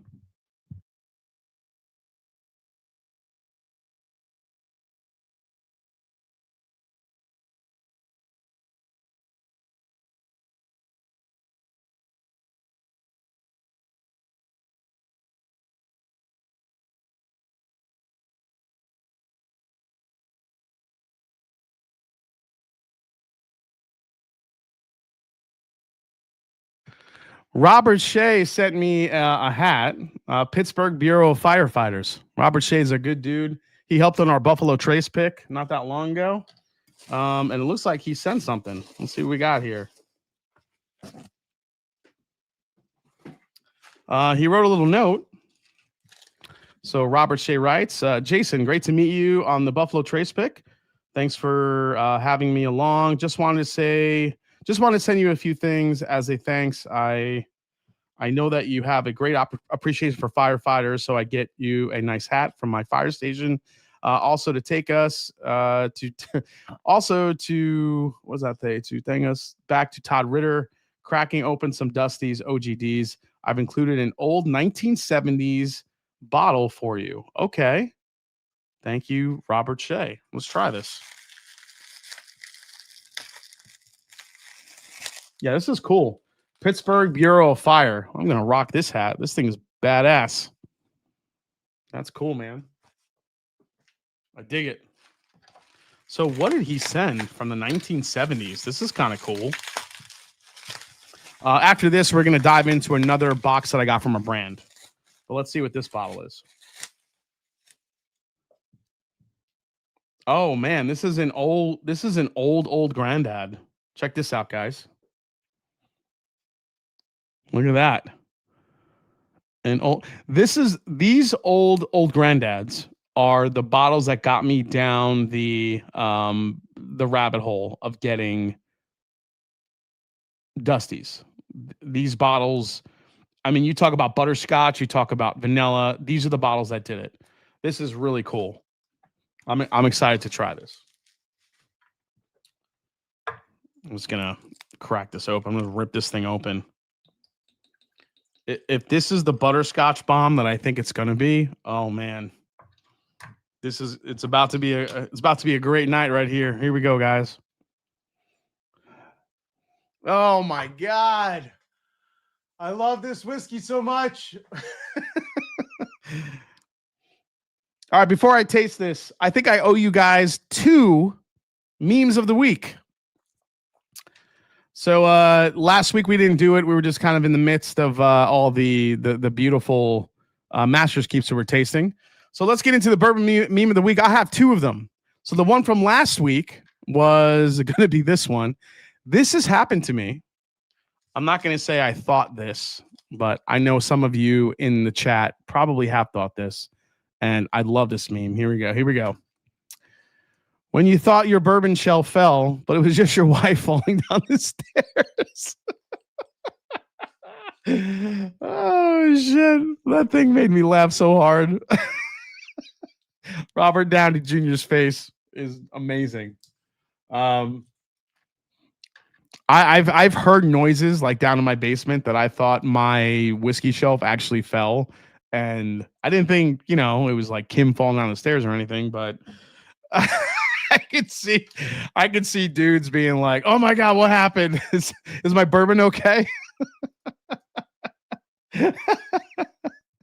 Open another box to get your mind off that one, says Patrick. Oh, yeah, that's what we're doing. Just Ghost. Phew. Found a jug of old granddad in my grandfather's basement. Got me hooked on whiskey. It's awesome, says Sebastian Cove. Yeah, dude. These things sent me down a rabbit hole, man. And then I have a second one for you. So the second bourbon meme of the week. One of my patrons posted this, and I've seen this meme before, but with different text in the text bubble. But I mean, it's Snoopy. And he says, if you are ugly and sad, drink whiskey and just be ugly. Come on, that's funny. Oh, shit. So many good bourbon memes. Oh, this is so good, guys. This is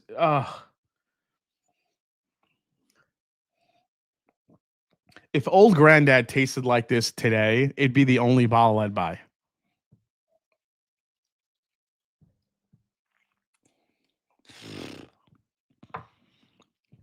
That has a little bit more of a dustiness than I probably would like. I want more butterscotch on it, but that thing is dusty. Damn. Hooper, a drum key American single malt would be fire. Yeah, I've thought about that. It's a matter of finding barrels that I'm in love with. Oh no, Jason is onto the boomer AI memes. Both are great memes. Yeah, I dig those memes. Yeah, I'm gonna save that because that's a really good whiskey. Okay. Hey, what's up, Joe Unfiltered? All right, I have another box from a brand. What time is it? Holy shit, it's already 10:40. Okay.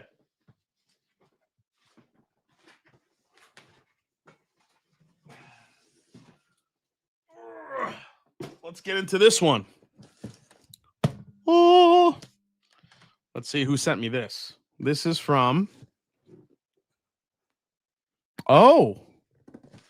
Pursuit Spirits sent me something nice.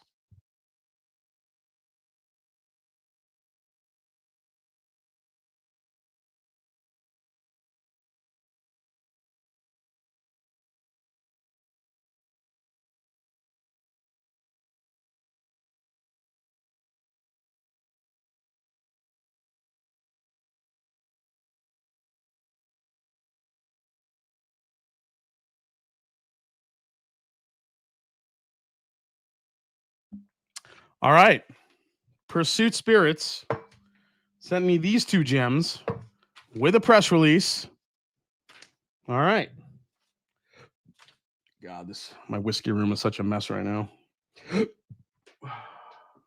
Yeah, boxes and shit everywhere. All those Heaven Hill Grand glasses are going to my mother. She's getting all of them. Must be nice. Must be nice. Yep, must be nice. I'm gonna get these cracked open here.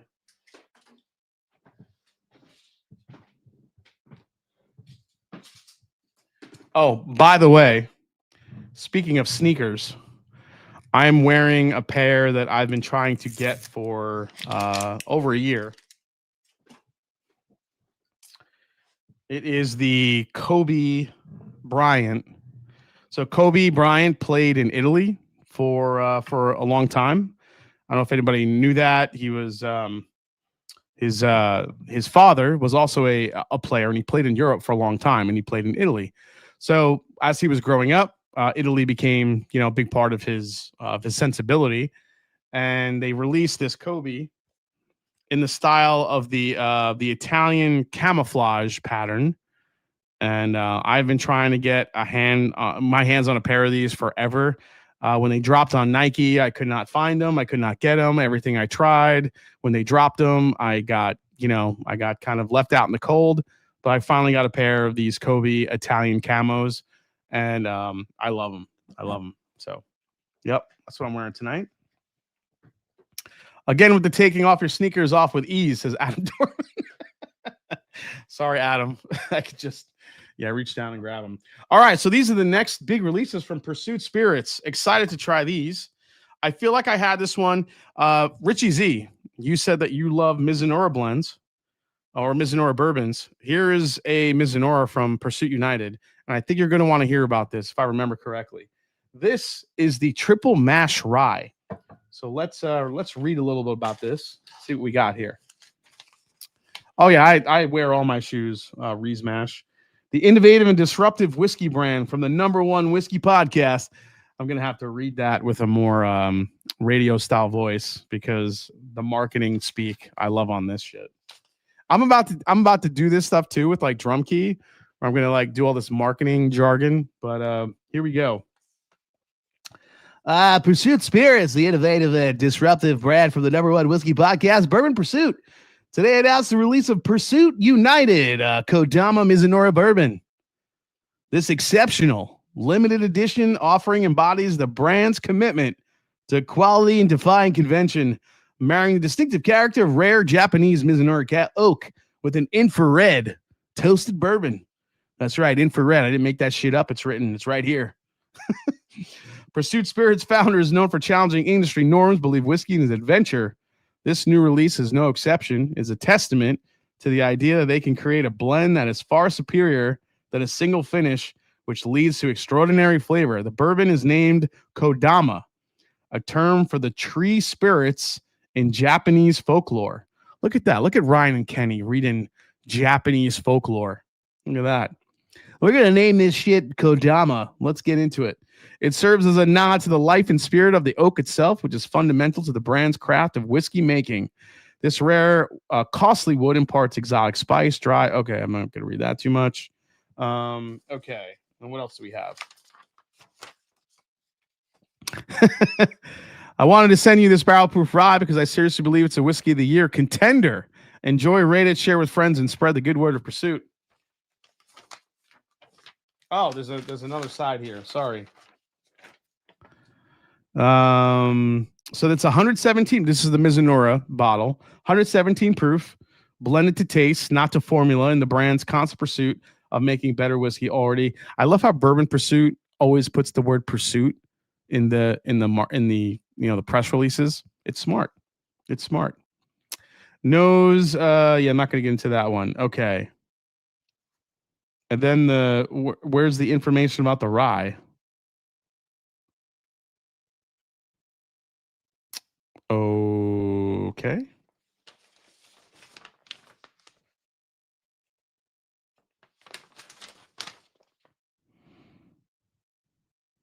Okay.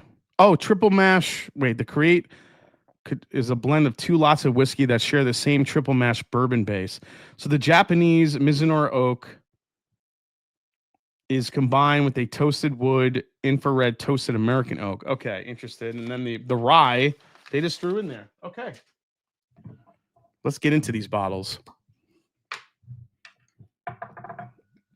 First of all, I think Pursuit nailed it with this bottle design. I really dig this bottle design. I think it's classy. Looks really nice. And we're going to do the triple mash rye here. I love what Pursuit and Ryan does with rye whiskey. So I'm interested to try those as well. You guys could see that. All right, here we go. Jason, didn't Kenny send you back with that Melwood Derby bottle after the Blitz? That one was my favorite of the collection. Are you going to do a review of that? I did not get that bottle. I did not take that bottle back with me.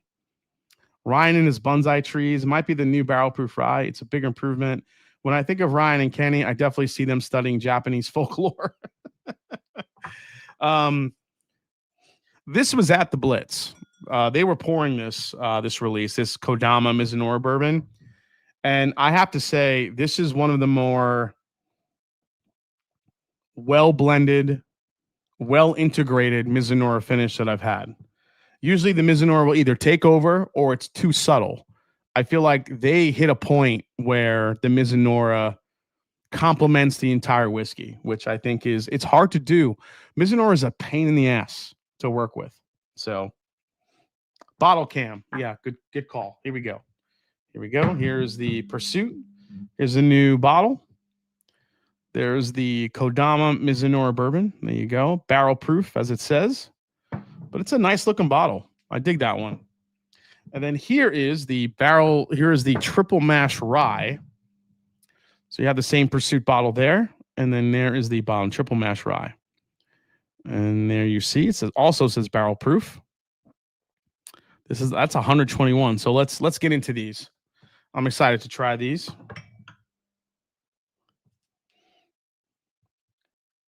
Oh man.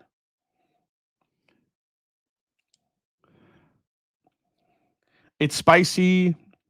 I think that sandalwood note is there a little bit, that muskiness that Mizunara tends to have, but it's not overly powerful. Triple mash.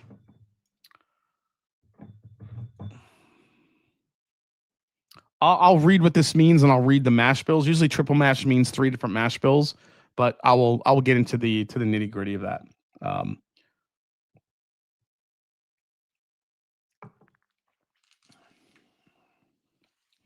That's so good.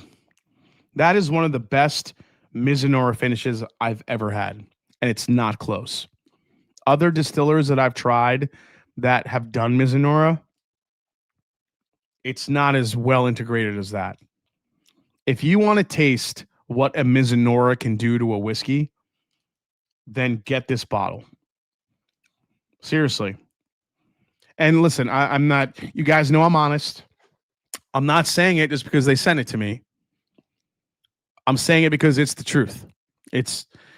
There are a lot of Mizunara expressions out there, whether it be just a little bit of Mizunara, a lot of Mizunara. Some of it goes too far where it gets a little bit too salty, sweet. It just kind of takes over. This is probably the best integrated Mizunara I've ever had, where it actually complements the whiskey without taking it over. Mizunara is also a very, like I said, it's a pain in the ass type of oak to work with. Also, sometimes you could be too subtle with it. And I'm really wondering, like, if Ryan and Kenny were monitoring this barrel or these barrels like every single day, because I could see Mizunara, like flipping on its head, like within a day of itself. Like, it's good, and then all of a sudden it went too far. So I'd be really curious about this one. Pursuit Miz or Raconteur Rye Mizunara. Yeah, the Raconteur Rye I think is good, but I think this does it better. I think from a Rare Bird release, I think the Caleb's Crossings well, actually no, that's not true, because I really love that other batch of the Raconteur Rye. Maybe I'll grab that one real quick. We'll do a quick comparison.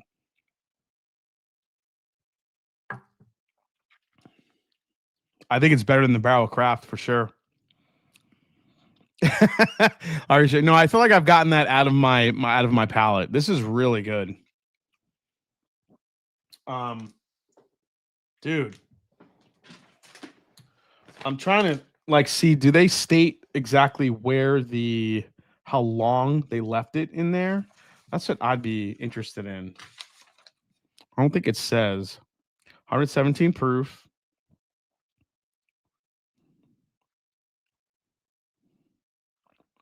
I mean, yeah, so it doesn't say how long they kept it in there, but I think with this whiskey,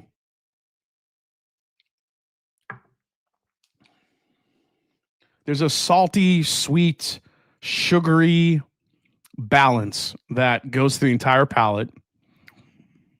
There's a gingerbread cookie that's kind of in the middle, a little bit of molasses, not a lot, but all these different flavors kind of come together. This is what Mizunara can bring to the table with a whiskey, and it actually brings a lot of spice in the back end, which I really like. Probably one of, if not the best Mizunara integrated whiskey I've had. It's really good. It's very impressive. Yeah. Now grab the bowling pin and chug, says Tommy T. I don't think I'm going to open that bowling pin yet. All right, let's get into this triple mash. This is a bottle that I think if you see it, this is a buy. This is really delicious, this Mizunara. And if you've never had Mizunara, or if you've had others, I think this is going to be an expression that, to me, perfectly represents what Mizunara can do with a really well integrated bourbon. It's not overdone. It's not underdone. It's perfectly complementary throughout. All right. This is the one though I'm really excited about because I love what Pursuit does with ryes. This is a triple mash whiskey, which normally means you have 3 different mash bills in the whiskey. And judging by the side of the bottle, I think that's what we have. I don't have any readers, but I am going to zoom in on this one. So, and lo and behold, it is three different mash bills. So here we go. You have a Bardstown Bourbon Company 95.5 rye that's in here. You have a Sagamore 52% rye, 43% corn, 5% malted barley mash bill that's in here. And then lastly, another Sagamore, a 95.5. So you have 2 different Sagamores. You have the Sagamore high rye and low rye. Then you have the Bardstown 95.5 that's blended in here. That's your triple mash. Yeah, I love Gemini too, Reese. So I'll grab that here in a bit, but I want to try this one real quick first. Oh, holy shit.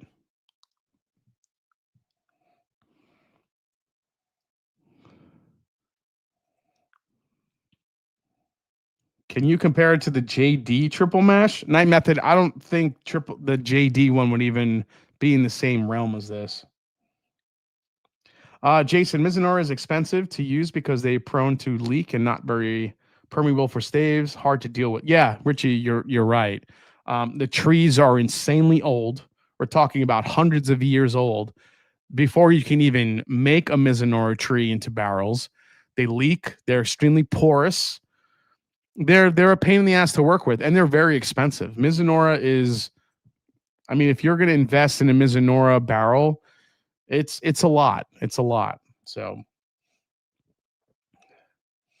oh, man. So this triple mash rye is borderline. It's like minty Dr. Pepper on the nose. Oh man.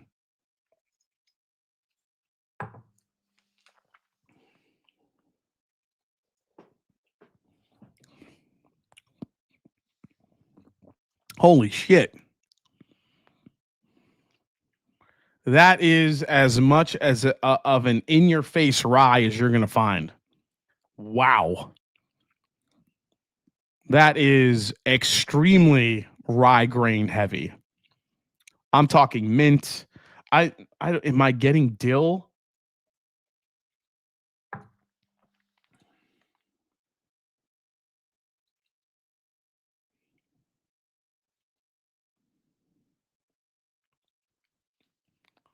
Jason, where can I find these bottles? I'm in northern Nevada. I don't know if Pursuit is available in Nevada. You might have to look online. Maybe Sealbox, I think.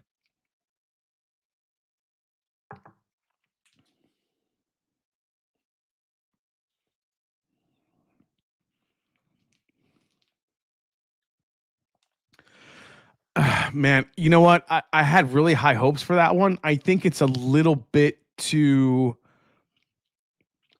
It needs more sweetness. I think the rye grain is just completely overpowering. It's just a little bit too. Again, you get into like that medicinal note of a rye. I don't think I'm really getting dill. I think some people could pick up a lot of dill in that, but I think the 95.5 mash bills are completely taking over. Now, I don't know what the proportions are, but there's a lot of rye grain in here, rye bread, astringency. Like it gets towards a little bit of a black licorice, which I'm not too fond of. Yeah,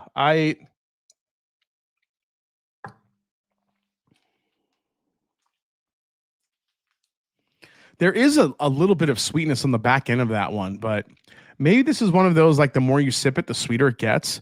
I'm curious to explore this bottle as it opens up because the more sips I take, the sweeter it gets. But that first sip was extremely rye heavy. So I'm hoping this actually gets sweeter over time. Yeah, Dustin, I totally agree. I think it needs to open up.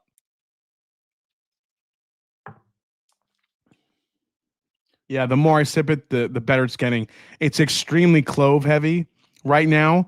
This is like sipping a shot of A1 steak sauce. It's really like clovey, cinnamony, but very clovey. Allspice and clove all day long on this triple mash, for sure. Ducky says both of these open up very well. Yeah, that's what I'm thinking. Normally, if you have that Sagamore distillate in it, it'll start kind of fading out. But that's what I'm getting in here for sure. Where is the Caleb's Crossing?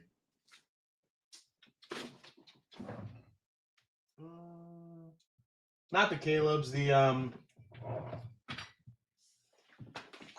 not the Caleb's, was this it? The Mizunara Raconteur Rye. Is this number 2? This is Gemini 2. All right. So we're gonna move that here. This will be my quick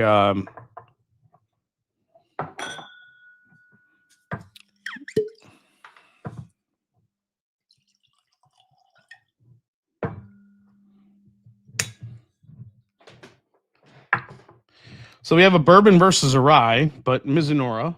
I was a huge fan of the Raconteur Rye Gemini 2.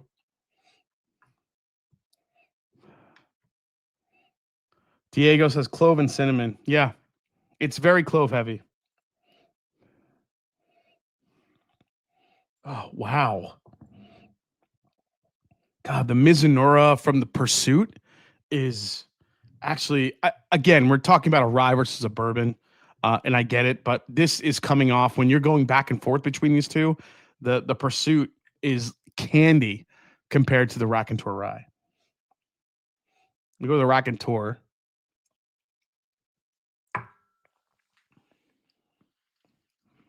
Yeah, I love that from a rye standpoint.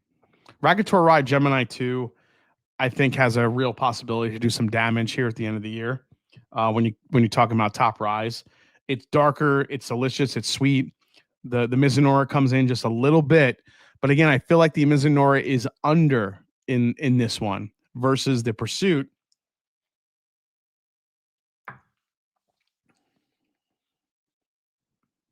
That's fantastic. God, there's like a sweet candy ginger note on this Pursuit. That's so good, man. Crazy. David Jennings said that it is a serious rye drinker's rye. Yeah, I would agree.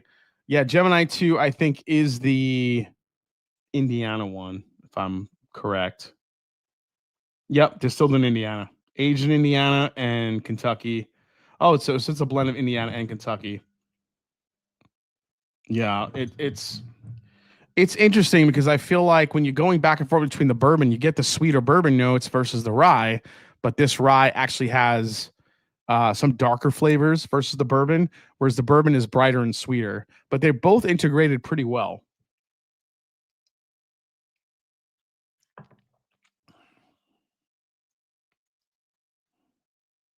That's so good.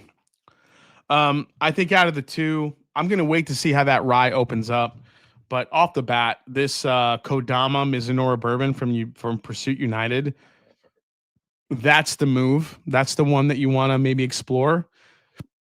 If you've never had Mizunara, or if you've had Mizunoras in the past, you're not quite sure what to feel about it. This is going to be the expression where you're going to be able to taste Mizunara done right. It's not under, it's not over, it's integrated throughout. It's a great whiskey. Let me see. Any other boxes? No, I think we went through mostly everything. Holy shit. So quick programming update. I will not be live next week. I'm sorry, guys. I know I feel shitty when I don't do a live stream, but I will not be live next week. I'm going to be in Florida visiting family. So I will not be live, but I will be back the following week, hopefully with a special guest. We'll see if that works out. But that's something that I'm working on. And with that, guys, thanks for tuning in tonight. Thanks for being a part of this. I love the unboxing videos. Always a lot of fun. We will bullshit.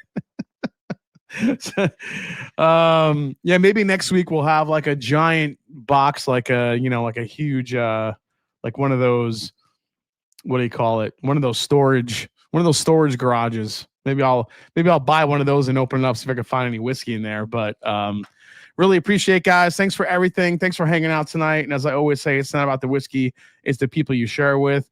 Cheers to all of you. Remember to be kind. Thanks for everything, all the support.